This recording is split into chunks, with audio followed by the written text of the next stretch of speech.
제82편 아삽의 시. 하나님은 신들의 모임 가운데에 서시며 하나님은 그들 가운데서 재판하시느니라. 너희가 불공평한 판단을 하며 악인의 납보기를 언제까지 하려느냐.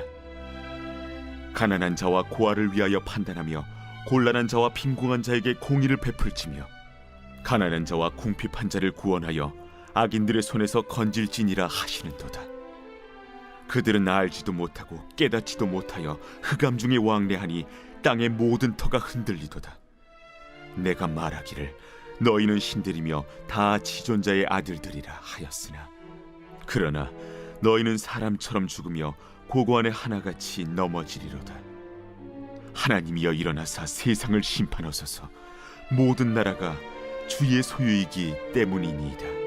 어린 나이에 데뷔하여 춤과 노래뿐 아니라 외모까지 남다른 친구들을 우리는 아이돌이라고 부릅니다. 아이돌이라는 단어는 그리스어의 어원을 둔 단어로서 형상, 우상, 신이라는 의미를 가지고 있습니다.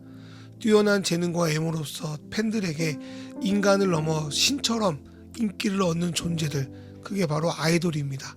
그리고 이런 아이돌뿐 아니라 인간들 중에서도, 다른 사람들 중에서도 신에 주하여 우리 사회에서는 신에 준하는 대우를 받는 사람들이 있습니다. 돈이 많다든지 권력이 세든지 성과가 많든지 등의 이유로 사람들에게 높여지는 존재, 이들이 시편 82편에 나오는 신들입니다. 그 당시에는 이스라엘을 뺀 그 주변의 나라들은 다신교였기에 자신들이 섬기는 왕이나 위인들을 가리켜 신이라는 표현을 사용하는 경우가 많았습니다. 그렇다면 오늘날 시편 82편에 나오는 신들은 국가의 지도자들, 권력자들, 각 분야에서 정점에 오른 사람들을 가리킨다고 보면 되겠습니다. 이들은 같은 인간이면서 사람들 위해 신처럼 군림하며 자기보다 약한 이들을 겁박합니다. 최근 뉴스에서 어떤 교육부 사무관이 담임 선생님께 전화해서 자기 아이는 왕의 DNA를 가졌으니 특별한 대우를 하라며 지속적으로 갑질을 한 이야기를 들었습니다. 이런 자들이 이 시대의 자칭 신들이라고 할 수 있을 것 같습니다. 그러나 하나님은 이 신들의 모임 위에 계십니다. 그리고 이들이 행한 모든 일을 재판하시는 분입니다. 이들이 가지고 있는 모든 것은 본래 자신의 것이 아니라 하나님의 것입니다. 하지만 이들은 마치 자신의 것이냐 으스대며 불공정한 판결을 하고 자신에게 유익이 되는 악인의 편을 들어 그들이 재판에서 승리하게 만듭니다. 3절에서 4절은 자칭 신이라고 하는 자들, 지도자들이나 권력자들이 본래 해야 할 일에 대해서 말씀하고 있습니다. 이들은 하나님께서 맡긴 힘으로 가난한 자, 고아를 돌보고 곤란한 상황에 처한 사람들과 어려운 사람들이 억울한 일을 당하지 않도록 돌보고 악인들의 갑질에서 지키는 것, 이들이 본래 해야 할 의무입니다.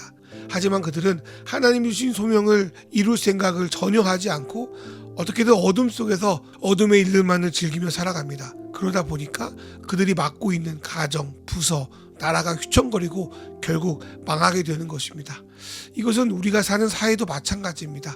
지도자들이, 맡은 자들이 자기 소명의식이 없고 사적 유익에 매달리고 자신과 같은 편들, 그 악인들만 편애하기 시작하면 그 일들은 사회 전반에 흐르게 됩니다. 앞에서 본을 보여야 할 사람들이 그런 일을 하게 되니까 결국 서로를 신뢰하지 못하고 각자 도생을 할 수밖에 없는 사회로 이 사회가 변해버리고 결국 공동체도 깨어지는 것입니다. 6절부터 7절까지 하나님은 그런 자들에게 심판을 선언하십니다. 지금은 너희가 신처럼 떵떵거리며 사느냐? 너희는 망하지 않을 것 같으냐? 아니다. 너희도 사람처럼 죽고 고관처럼 망할 것이다 라고 말합니다. 또한 이 말씀은 하나님을 믿는다는 이유로 자신이 저지르는 모든 죄를 가볍게 여기고 다른 사람을 무시하고 갑질하는 사람들을 향한 메시지라고 생각합니다. 이 세상을 향해 또 이 세상에서 자칭 신으로 살아가는 이들에게 전하는 하나님의 메시지를 기록한 시인은 8절에서 하나님, 이 말씀대로 속히 이 세상을 심판해 주십시오. 이 땅의 본래 주인이 바로 당신 하나님이시오니 어서 일어나셔서 이 세상을 공의와 사랑으로 다스려 달라고 하나님께 간절히 기도함으로 이 시를 마치고 있습니다. 오늘 우리는 직장을 다니고 또 삶을 살아가면서 이런 자칭 신들을 우리 주변이나 뉴스를 통해서 보게 될 것입니다. 그 속에서 오늘의 메시지를 기억하며 이들의 삶을 닮지 않기를 소망합니다. 그리고 우리 삶에 하나님의 통치가 속히 나타나길, 지금도 저런 자칭 신들이 행하는 악으로 고통받는 이들에 대해서 또 기도하게 됩니다. 또한 내가 하나님의 자녀가 되었다는 사실이 다른 사람을 무시하고 업수히 여기는 종교적 면죄부가 되지 않기를 소망합니다. 이 시간 주신 말씀 생각하며 기도로 나아가겠습니다.